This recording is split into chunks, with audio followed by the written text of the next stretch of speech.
The Cruelest Team Will Win by Mike Allen. A spider with a leg span wider than my outstretched hand squeezed out from the space behind the light switch and spread its wings. I froze, my fingers still on the toggle. Behind me, the dust-draped ceiling fan hummed to life, the light bulb beneath it flicking on to paint the monster with my shadow. The marks on its body formed a single staring eye above a screaming mouth. Two more false eyes glared red across its dragonfly wings. Another hideous little soul turned demonic, yearning to grow into something far worse. I showed it my own spirit form. It made good on its threat and lifted into the air, but its terrifying modification only made my task easier, and my beak closed around it. The poison leaking from its crushed body spread warmth as it slid down my gullet. The first time I ate one of its kind, that poison made me quite sick. I underestimated how sick. I told my sweet neighbor across the hall that her 3-year-old wouldn't wake up screaming anymore. Her apartment was safe again. Minutes later, I drove to work at the fabric store, nearly crashed my car just trying to park, staggered inside and barely made it to the bathroom stall, dry heaving over the toilet while my manager clucked behind me, "Leanne, are you okay? You need the hospital?" But when you eat a ghost, there's nothing to throw up. And the kind of poison a tainted soul puts in you, no doctor can help with that. So I told her I'd be fine. It was just food poisoning. I'd be over it soon. I couldn't go home. I needed the money too much. So I sucked it up and headed out to the sales floor. And then I found out something else about that poison. When the nausea subsided, a euphoria kicked in, not far removed from the time I mixed Flexerol and peach schnapps, a lava lamp glow oozing through me. All day I fought the urge to take my Blue Jay form right there in the store. My wings, slices of sky, would stretch longer than the fabric tables, and then I'd fly right through the ceiling like a ghost gone giant size, meld my blue with the blue above. I did that once, a couple years ago when I was less weighted with sad knowledge of the world, quit a job at a print shop by going Blue Jay in front of my skeevy boss and flapping away through the cinder block wall into the shimmering heavens of the spirit world. But when I returned to Earth again, I still needed to pay for my classes, to cover my rent, to eat. That sad weight kept me grounded that first delirious day of spider poisoning, but the sensation was addictive. The very next time I was asked to cleanse a house, I found another spiderling. It was strange that I found another right away, and not a run-of-the-mill, perfectly human-looking haint. But it shot out me from under a closet door, its mutation a second set of legs tipped with pincers, and I didn't hesitate to eat it. And the next one I found, and the next one, and the next, and many nexts since, and this time too. The urge hit my brain straight away to stay as I was, shift completely into the spirit world, and rise up through the floors and ceiling of this rambling house as if it were mere mirage, and soar at the noonday sky like an ocean dive in defiance of gravity. But I had already collected my upfront fee from the charming elderly couple that lived there, and now I needed to collect the rest of it. Classes, rent, normal, non-ghosty food. I didn't charge a lot, but it would at least give the debt dog a bone to run off with and chew on. Emma Manderley was a frequent customer at the fabric store who knew about my specialty in clearing malevolent influences. The word gets around, you know, among those who care about such things. And the Manderleys had just enough sensitivity between them that they would know the thing that had bedeviled their sleep was gone without my even needing to say so. They were waiting in their station wagon, sitting in the driveway with the radio playing. I told them I only needed a few minutes. My magic never took more than a few minutes. I looked forward to their relieved smiles. My brain buzzing pleasantly from the poison, I climbed the spiral stairs out of the musty basement, traipsed through the slightly less musty ground floor, and glanced out the front window as I crossed the living room. The station wagon was completely blanketed by a substance like dense strands of shimmering gauze. A slender woman in slate gray business attire, knee-length skirt, and matching jacket was striding up the front walk. I didn't slow, didn't want to linger in the window where she could spot me. I leaned to spy through the front door peephole. I've known since I was a little girl that there are other people like me. My parents weren't spirit folk, but my mother's sister was, not a blue jay like me, but a raven. She taught me how to be who I am and to be wary of others who do what I do. See, you might wonder why I don't spend all my time as a bird, and this is why. Our world of meat, metal, and bone is a dangerous place, but the spirit world is 100 times worse, filled with predators. No laws, no one to make the cruel rein in their appetites.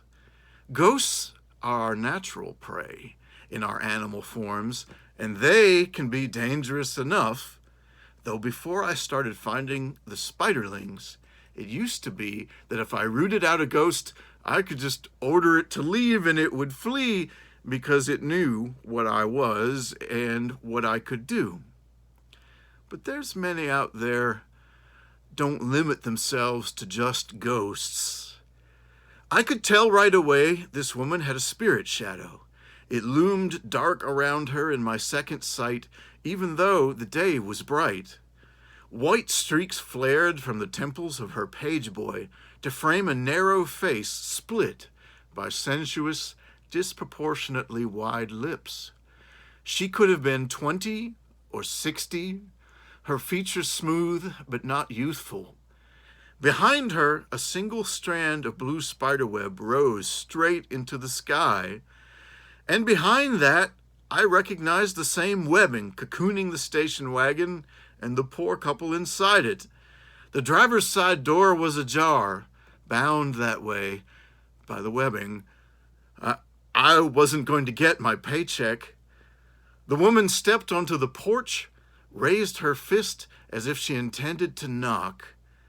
Her dark eyes narrowed, and I had a second to realize she was staring right at me through the door. I leaped back and stretched my wings. She changed too, her fangs missing my head by less than an inch as she phased right through the wood. A spider large as a minibus, legs longer than my wings, glared at me with 8 eyes like black pearls embedded in coal-shiny hide. Her form flowed straight through the walls of the house as if they weren't there, just like mine did as I beat my wings in thunderous panic, shoving as much air between us as I could, my heart shrieking with fear. I fully flapped into the land of spirits, leaving behind the world of flesh. Surrounded by the sourceless silver light of the spirit realm, I risked a look back and discovered the spider had followed me, clambering after me at terrifying speed on her single strand of blue thread. I should have easily left her far behind, but the thread moved of its own accord. Its anchor point, somewhere out of sight high above in the heavens, kept pace with me as I flew, matching my maneuvers. I risked a plunge right at it, meaning to snip it in half with my beak. It dodged me, then sprang back, and I bet if I hadn't ducked so quickly myself, it would have looped around me. And worse, the spider picked up her already impossible pace. She called after me in a shockingly honey-sweet voice. Birds eat spiders, but spiders eat birds, too. She didn't have to run anymore. She was level with me, merely had to ride her magic thread until I tired out. I knew what was hunting me, who she was. My Aunt Audra told me stories about the Night Queen in the Silver City who savors drawn-out death, who only ever pretends to show mercy because she loves to watch her victims' hopes die before their final agonies begin. She calls herself Lilith, my auntie said, but she's not that Lilith. They say a couple 100 years ago she was human, but no one calls her that now. And a few months ago, I met a couple like me, good people like Audra. They were passing through Hagerstown, stopped in the coffee house across the street from my store. An odd pair. Corey's a bird person like me, a killdeer. Nathan, though, he's a panther, but one without claws. He had 2 prosthetic hands. I thought at first he'd fought in Iraq. They were both friendly, super friendly, but they never told me what did that to him. I mentioned Audra's stories of Lilith, though, and they both went pale. She's not a story, Nathan said, and they warned me to stay away from her. Nathan, it was like the words got stuck in his throat, but Corey told me what she looked like, and now I remembered her description. Narrow face, hair white at the temples, a black widow big as a house. I hope you never look on her. I would not live to tell Corey her hopes had come to naught. Because I couldn't get away. Not just because I couldn't shake Lilith's magic thread, but because out there in the ceaseless silver light, here and there, I started to see shadows suspended in the air. Things with too many legs, emerging from the physics-defying passages that, in the spirit world, were as numerous a mile in the air as they were a mile underground. More creatures like Lilith, at least a dozen, not as big as her, but bigger than me. Not close enough to catch me, not yet. It was just a matter of time before my constant swooping to keep out of reach of the Night Queen put me in range of one of her clan. I could only think of one thing to do. I didn't have to fake the quaver in my voice. Your Highness, what have I done to upset you? How droll that you know me, she said. Someone of your kind should stick to acorns. You keep murdering my pets. Pets? The spiderlings? Those strange mutant ghost things that invade the homes of the mundanes and drive them crazy with nightmares? My stomach lurched at the thought of killing anyone's pet, a terrible guilt twisting through me the instant before my rational side tamped it down. Lilith could not mean that term of endearment the same way you or I would mean it. The Night Queen grieves for no one. I continued to avoid her, though as the old joke goes, boy, were my arms tired. Those weird little ghosts? Why would you care about them? My dear, those weren't ghosts.